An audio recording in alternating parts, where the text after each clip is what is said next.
Buenas, en el siguiente video se explicará en qué consiste lo que es el diseño metodológico, que es lo que sigue posterior a lo que es la definición de lo que es marco teórico. Bueno, el video consiste en mostrar los elementos que deben ser tomados en cuenta en el diseño metodológico. Retomando un poco de lo que se ha venido hablando desde el inicio de la asignatura, decíamos que el proceso completo de una investigación inicia desde lo que es definir el tema de investigación que nace del planteamiento del problema, y en ello también incluye lo que son los antecedentes, justificación y lo que es el planteamiento del problema en sí.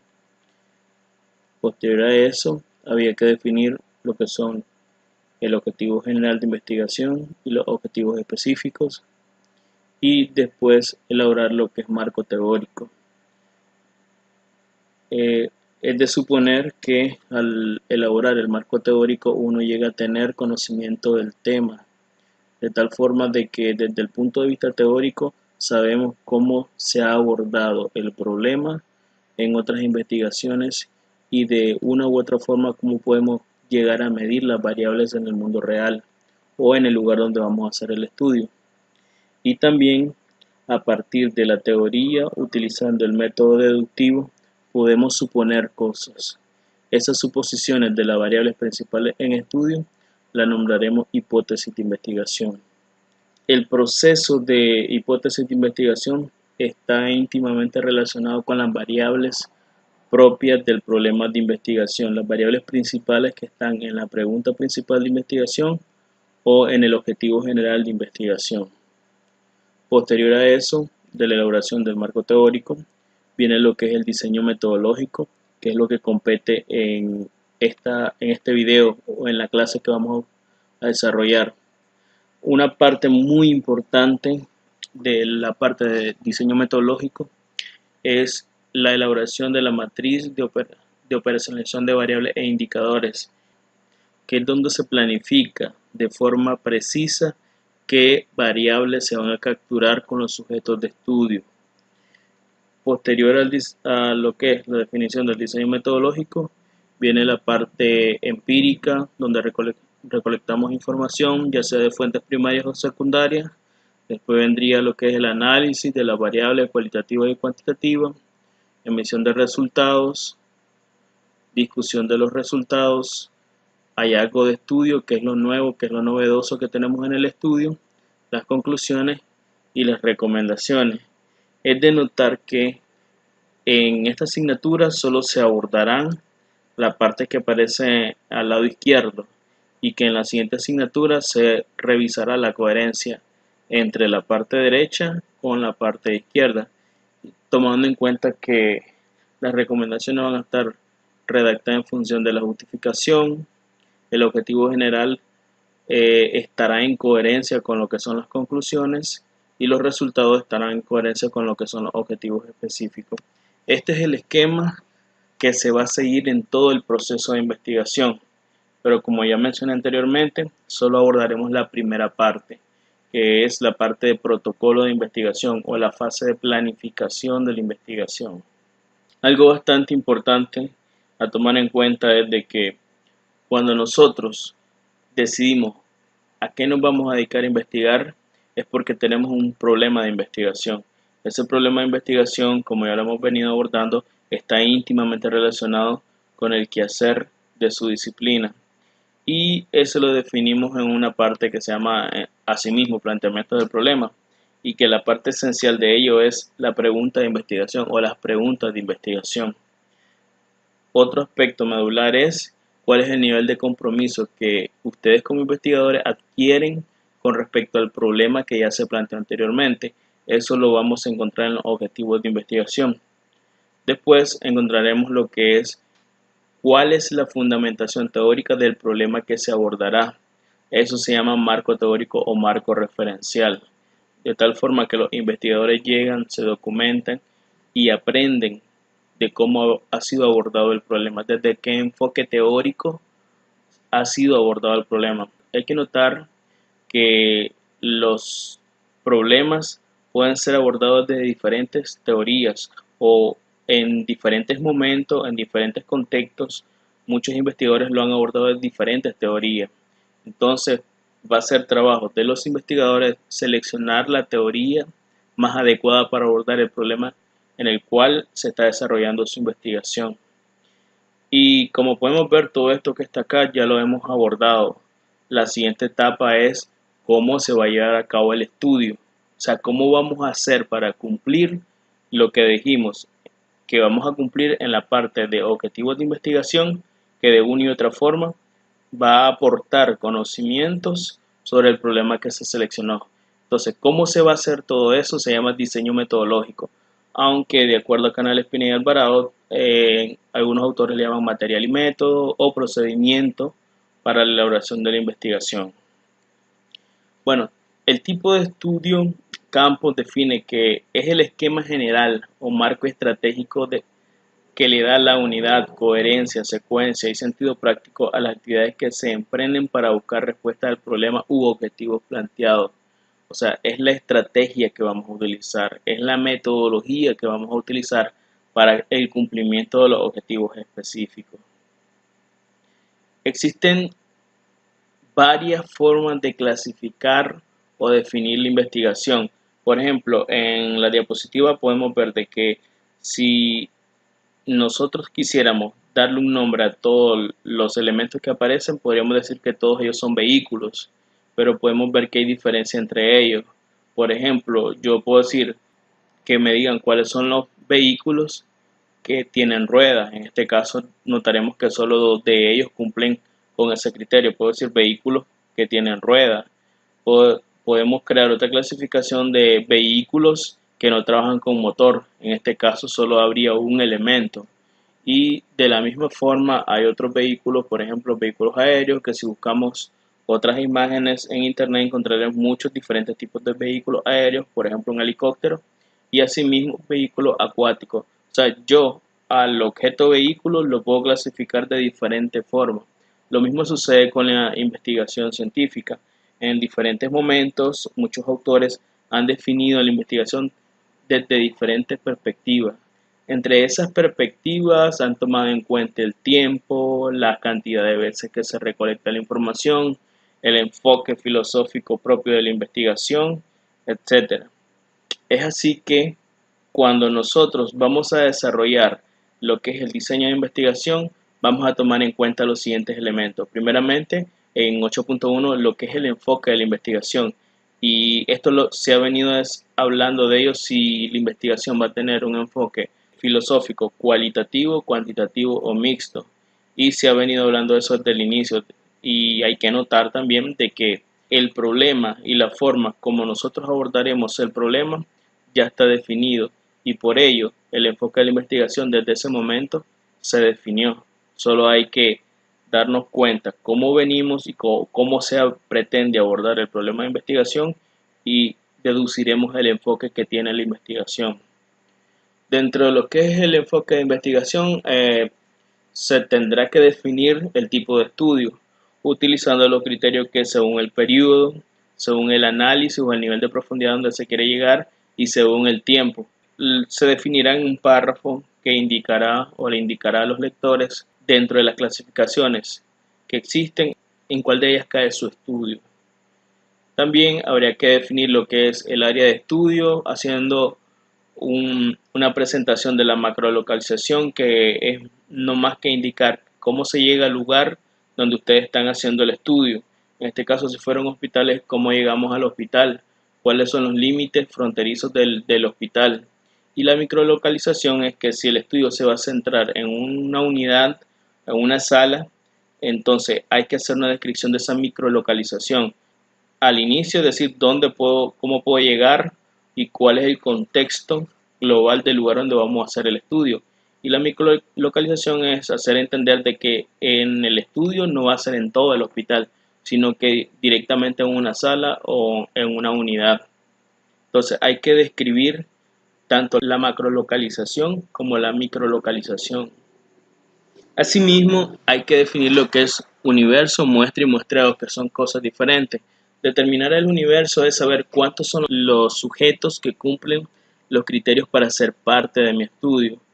Y si la cantidad de sujetos es grande, por ejemplo, si se trabajara con un barrio, nos daremos cuenta que tendremos algunas limitaciones de tiempo, dinero y otros recursos. Por lo tanto, muchas veces se procede a hacer lo que es el cálculo de una muestra, por lo cual nosotros tenemos que tomar ciertos elementos de la población que representen el universo donde estamos haciendo el estudio.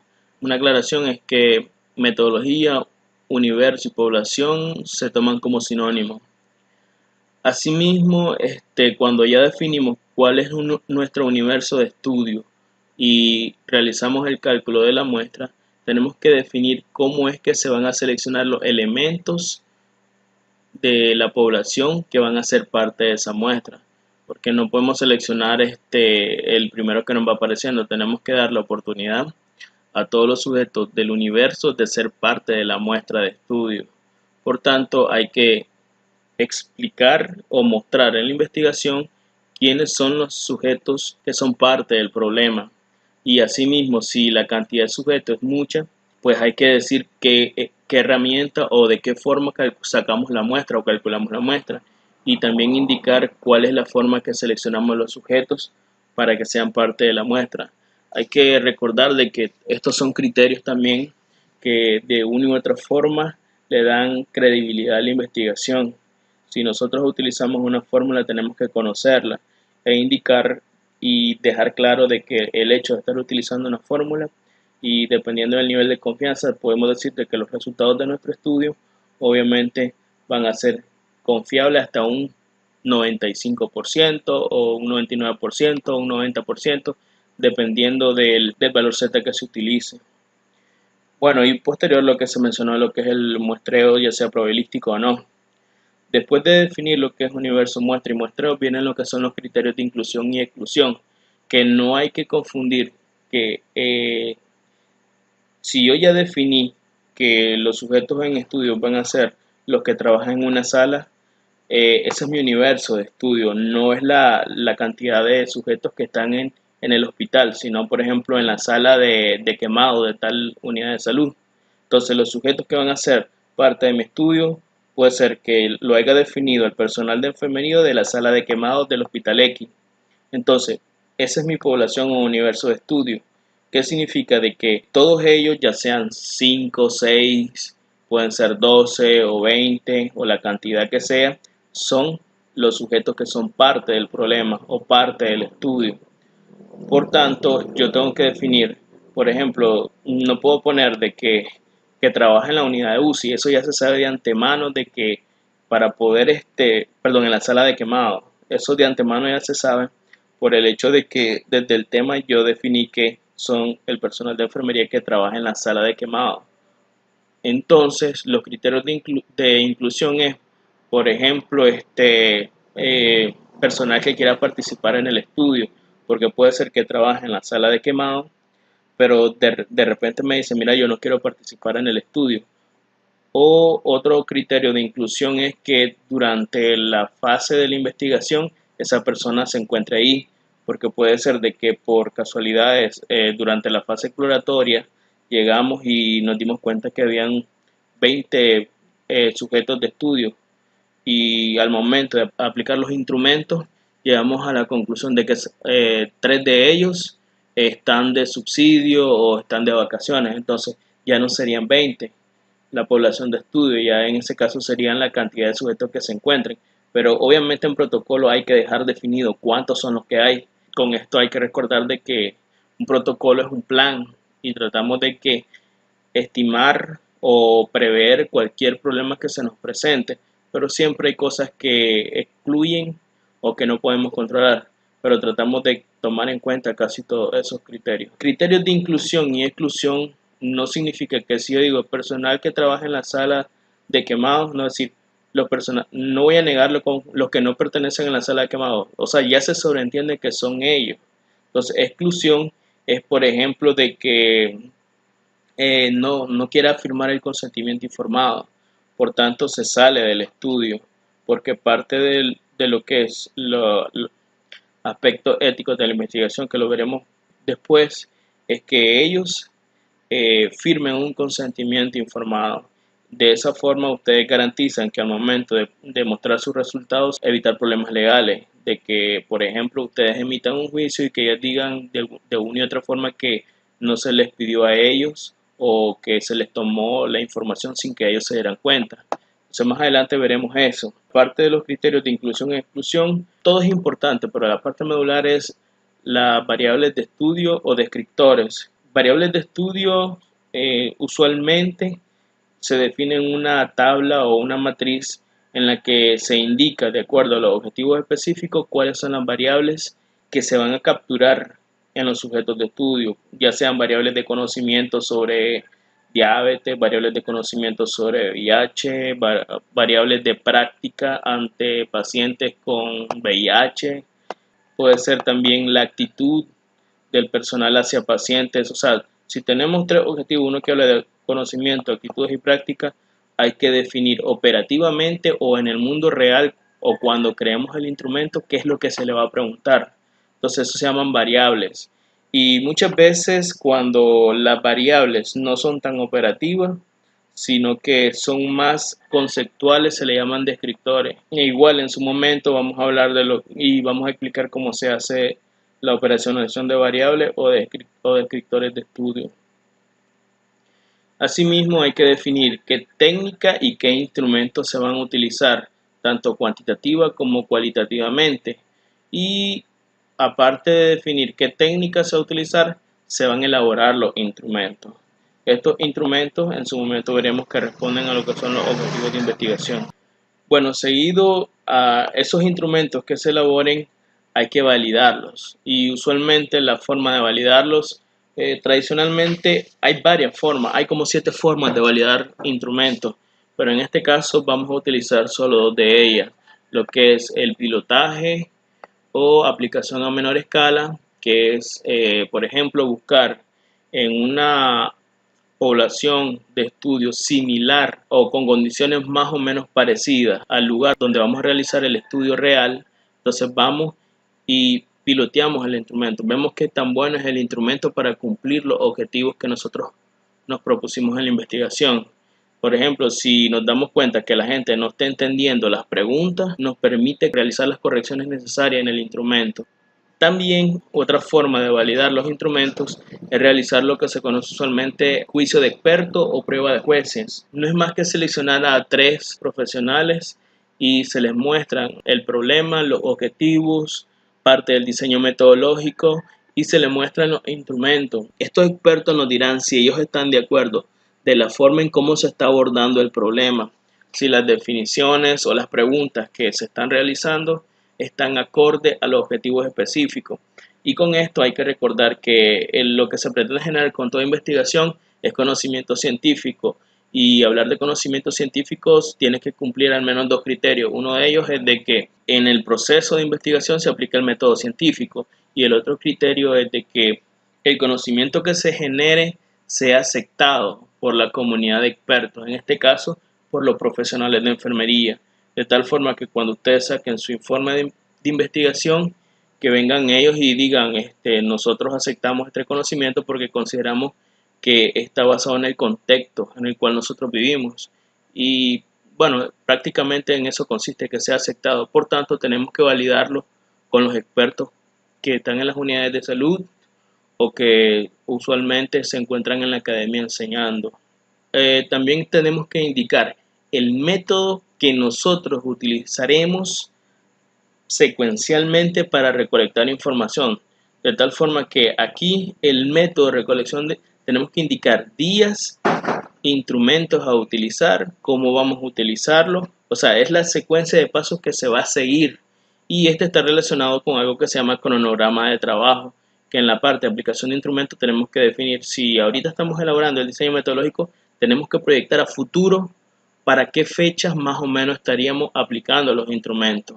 Entonces el método de recolección de información se tiene que definir indicando de que en la semana, no sé, del 10 de octubre se presentarán en el hospital tal, en la sala tal, en el cual recolectarán o aplicarán tantas observaciones utilizando cámaras o la aplicación grabadora de los celulares, etcétera, etcétera. O sea, es indicar la secuencia de pasos que se siguen para poder recolectar la información. Lo siguiente es definir cómo se va a procesar la información y cuál va a ser el plan de tabulación y análisis de la información. En esto ya hay algunas plantillas que pueden ayudar y también hay que tomar en cuenta, y esto va a ser parte de la tarea, realizar lo que es la triangulación. Para ello tendrán que definir lo que es triangulación y de antemano les diría que hay diferentes tipos de triangulación. La última vez que consulté me di cuenta que existen hasta 7 tipos de triangulación. Entonces ustedes van a tener que definir lo que es triangulación e identificar qué tipo de triangulación utilizarán en su investigación. Eso también es un criterio de confiabilidad de la investigación. Como adelanto les diré que la triangulación aparece en los estudios cualitativos. Sin embargo, muy recientemente muchos de los investigadores cuantitativos la están utilizando para darle un poquito más de confiabilidad a los resultados de estudio. Aparte de ello, tenemos que hablar de lo que es el consentimiento informado, en el cual se tomarán en cuenta dos tipos de consentimiento: el institucional, que es el que se elabora para la unidad de salud en sí, ya sea el hospital, no sé, la clínica, el hogar de ancianos, donde van a hacer el estudio, y a la unidad de análisis o a los sujetos que van a ser parte del estudio, de tal forma que le solicitamos por escrito a la institución que nos permitan hacer el estudio ahí, pero también cuando nos presentemos con los sujetos de estudio a aplicar los instrumentos, debemos leerle cuáles son los términos para que ellos participen en el estudio, para que ellos estén informados de qué es lo que ustedes van a hacer o qué es lo que se pretende hacer, y que ellos firmen en un documento de que aceptan ser parte del estudio. Como se les había mencionado, esta parte de la ética de la investigación. Y también hay que definir cómo es que se va a presentar el trabajo, ya sea escrito, y la defensa que se va a hacer. Eso en su momento diremos de que se construirá ya casi al final. Entonces, en la parte o los elementos del diseño metodológico son todos los que se le han explicado hasta el momento. Bueno, recordando un poco, los enfoques de investigación, de acuerdo a Julio Piura, él define la investigación en 3 tipos: la tradicional o cuantitativa, la cualitativa y la investigación acción participativa. Y notaremos que para Piura la investigación tradicional se enfoca en lo que es medir. ¿Y qué es lo que mide? Variables. ¿Para qué las mide? Para ver cómo están relacionadas esas variables. O sea, qué variables estén posiblemente asociadas para encontrar la razón de los problemas o predecir a futuro cómo va a ser el comportamiento de esas variables y tratar de evitarlo, o de alguna forma estimular ciertas variables para tener cierto comportamiento. Entonces, eso es en lo que se enfoca. Un ejemplo bastante claro es establecer relaciones entre variables, o el ejemplo clásico es ver si las personas con el hábito de fumar desarrollan cáncer de pulmón. Entonces se ve la relación o asociación entre esas variables, hábito de fumar y si aparece o no el cáncer de pulmón. El otro enfoque de investigación es la investigación cualitativa, que esta no se enfoca en lo que es medir, sino en comprender. Pero ¿qué es lo que intenta comprender? Al ser humano en su hábitat natural, por qué hace lo que hace, cómo lo hace. Comprende, de hecho, desde la perspectiva subjetiva de los sujetos que son parte del estudio. Entonces, su razón de ser es la comprensión del ser humano y no la medición de las variables del ser humano. Hay que notar que si nosotros, y tal como lo dice Piura, en la investigación científica no puede ser tomada con estos dos enfoques como excluyente. De hecho, indica de que la investigación científica es un continuo, que su investigación puede ubicarse con una tendencia más tradicional o cuantitativa o más cualitativa, pero que también puede quedar en medio, en el cual se privilegia o se pueden hacer uso tanto de métodos, tanto cualitativos como cuantitativos, y es lo que Hernández Fernández y Batista en el capítulo 17 de su libro definen como investigación mixta, en el cual se aborda tanto la parte objetiva como la parte subjetiva. Bueno, eso es para recordar un poco. Sin embargo, Piura define no solo la investigación cualitativa, cuantitativa y la mixta, sino que indica de que los nuevos modelos de investigación indican a la transformación de la realidad, y ese tipo de investigación la define como investigación acción participativa, que lo que hace es más promover el empoderamiento comunitario dentro de los estudios con enfoque de la salud. Y esto prácticamente se enfoca en lo que es, si hay un problema, usualmente llegar a medirlo ya no es suficiente, llegar a comprenderlo tampoco es suficiente, sino que hay que transformarlo. Sin embargo, dentro de lo que son el desarrollo de proyectos, muchas veces realizar las intervenciones de transformación o tratar de cambiar las cosas desde los enfoques de los investigadores no tiene mucho resultado, porque la gente vuelve a su estado actual o vuelve a comportarse de la misma forma cuando los investigadores se retiran. Entonces lo que se hace es tratar de que la misma gente se dé cuenta que tiene el problema y que sean ellos los que propongan las estrategias para transformar su realidad, de tal forma que lo empoderan. Y de acuerdo a la teoría de la investigación en acción participativa, eso garantiza que cuando los investigadores se retiren, quede la transformación de la realidad, o que esa transformación ya quede establecida en la comunidad o en el lugar donde están haciendo el estudio.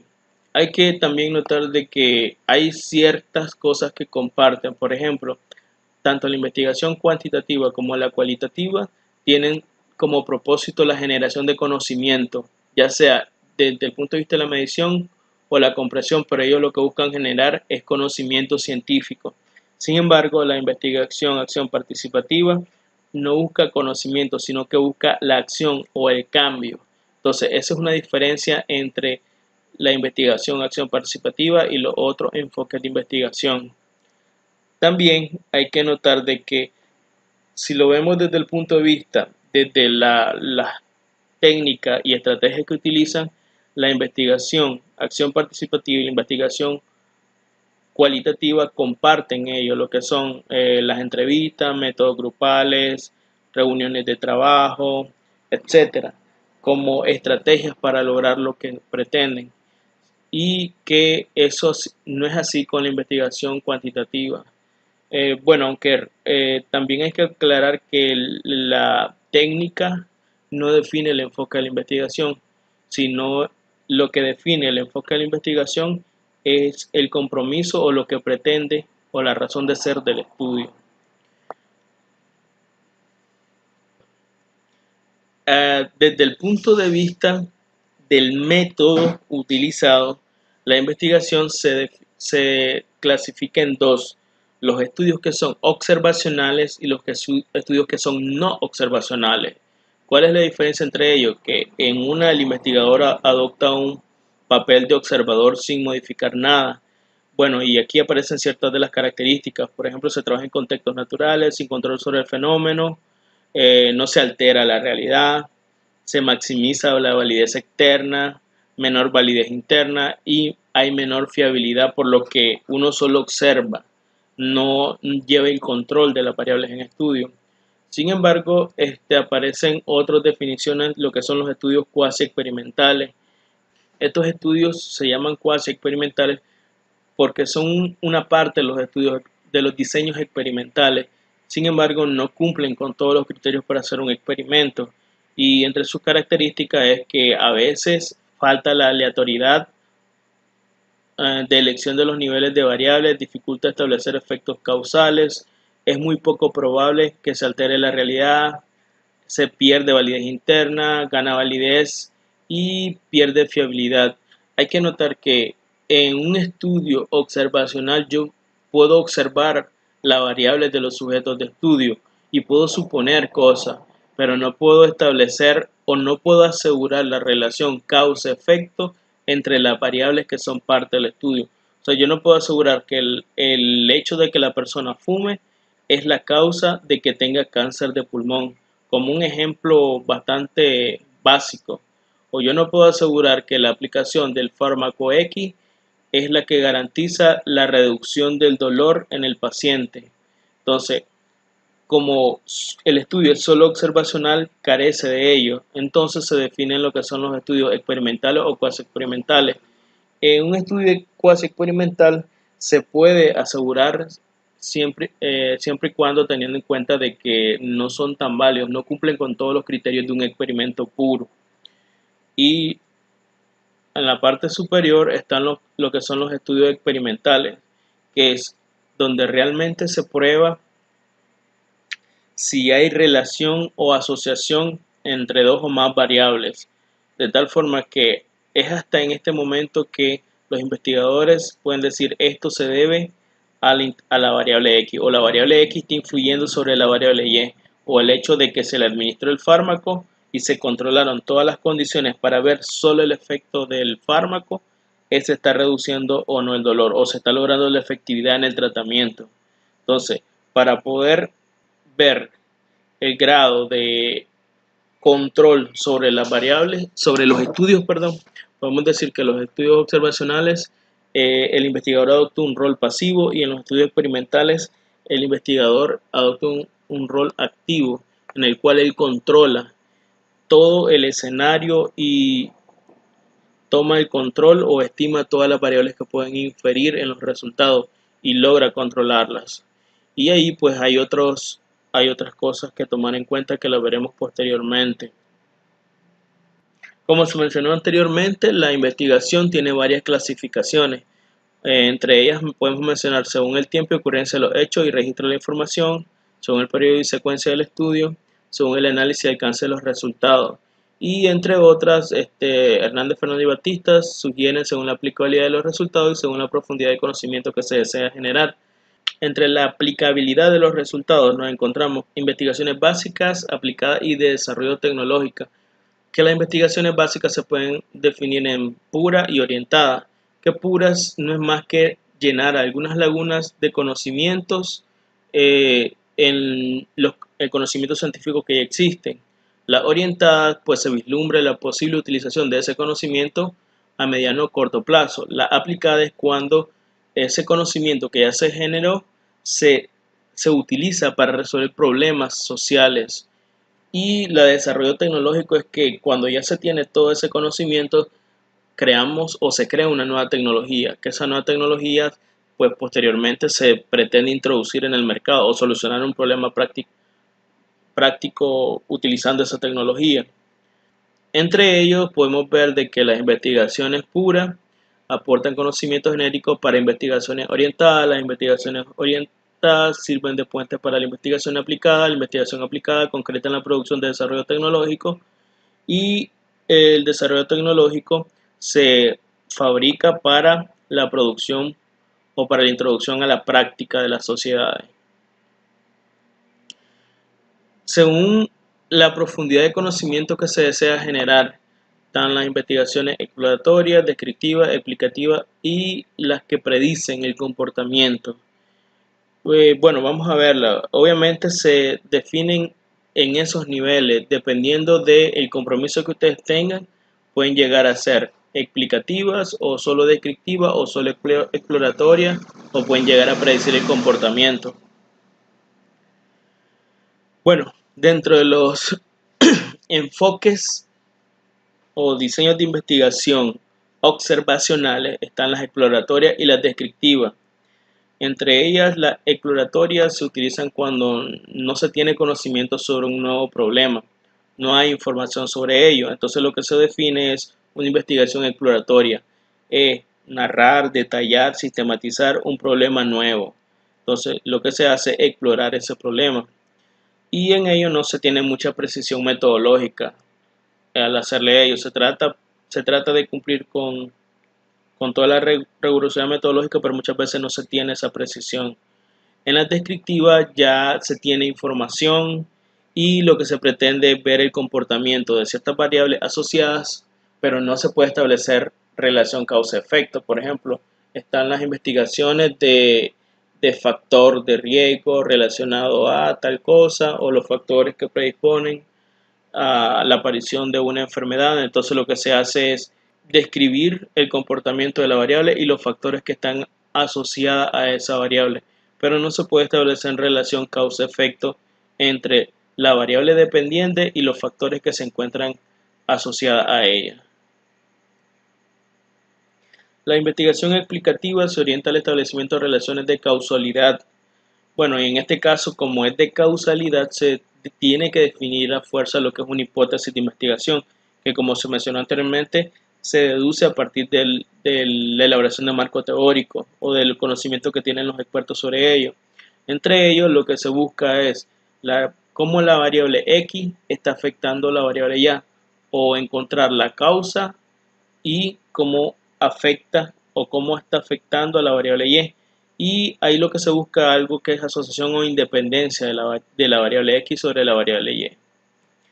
Sin embargo, Hernández, Fernández y Batista definen los estudios que son correlacionales, en el cual no se puede decir de que la variable X y la variable está afectando a la variable Y, sino de que la variable X y la variable Y están relacionadas. Según la orientación en el tiempo, los estudios se clasifican en transversales y longitudinales. Usualmente los estudios transversales se definen porque solo hay una medición o solo una aplicación de los instrumentos. O sea que no se le da seguimiento al problema, solo se aplican, por ejemplo, en un determinado momento del tiempo se aplican las encuestas o las guías de observación, pero no se le da seguimiento en el tiempo. O sea, solo hay una aplicación de los instrumentos.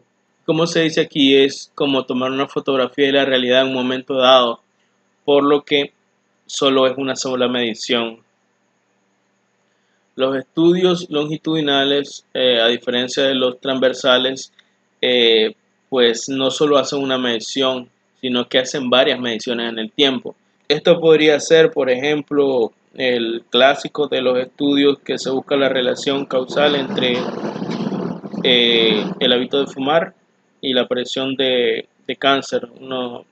Cuando un paciente llega a una clínica, le hacen exámenes y le hacen su medición y ven que todavía no tiene el hábito de fumar y ven que todavía no aparece, no tiene signos de tener cáncer de pulmón, y de repente a los 6 meses vuelve a llegar y le vuelven a aplicar los exámenes y así sucesivamente de un periodo de 10 años.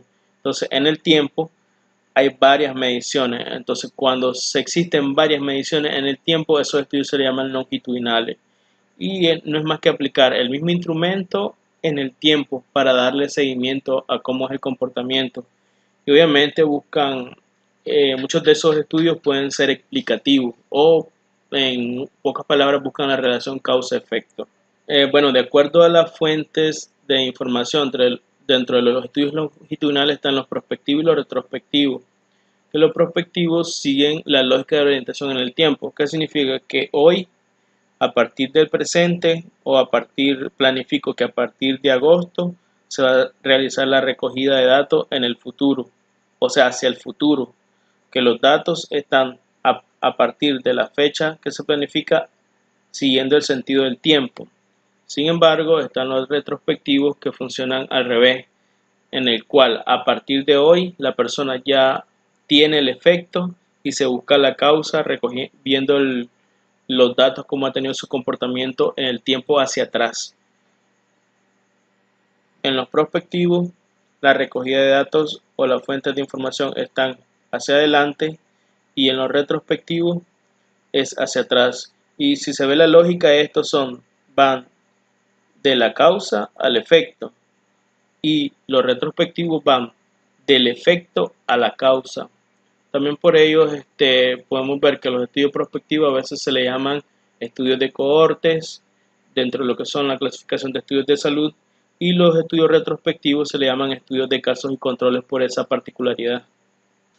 Canales Pineda y Alvarado definen que hay una modalidad de estudios que tienen ambos comportamientos. Por ejemplo, hay un problema y la unidad de salud ha ido registrando el comportamiento de ese problema, o sea, en el expediente clínico hay información sobre ese problema. Entonces nos vamos a fuentes documentales en el que vemos el comportamiento de ese problema, pero también se aplican o se recolecta información del presente hacia el futuro. O sea, se busca información recogida en el pasado, pero también se toman en cuenta la información que surge a partir de la fecha donde inicia la recolección de información hacia un tiempo determinado.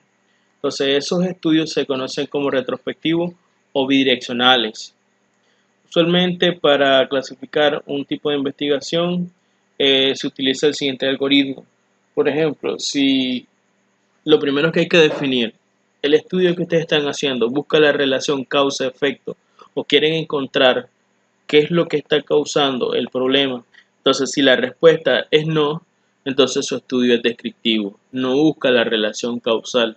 Si la respuesta es sí, entonces hay que realizar la siguiente pregunta. ¿Se usa el método estadístico? Si la respuesta es sí, el estudio es analítico. Si la respuesta es no, entonces el estudio es experimental. Hay que notar que en estos dos que están aquí buscan la relación causa-efecto. Y si notamos aquí, el analítico y el descriptivo son estudios observacionales, utilizando el método de la observación. Sin embargo, este dentro de sus diferentes diseños, porque hay una familia de diseños experimentales, utiliza el método experimental. Y bueno, este es el algoritmo que usualmente se utiliza para clasificar la investigación.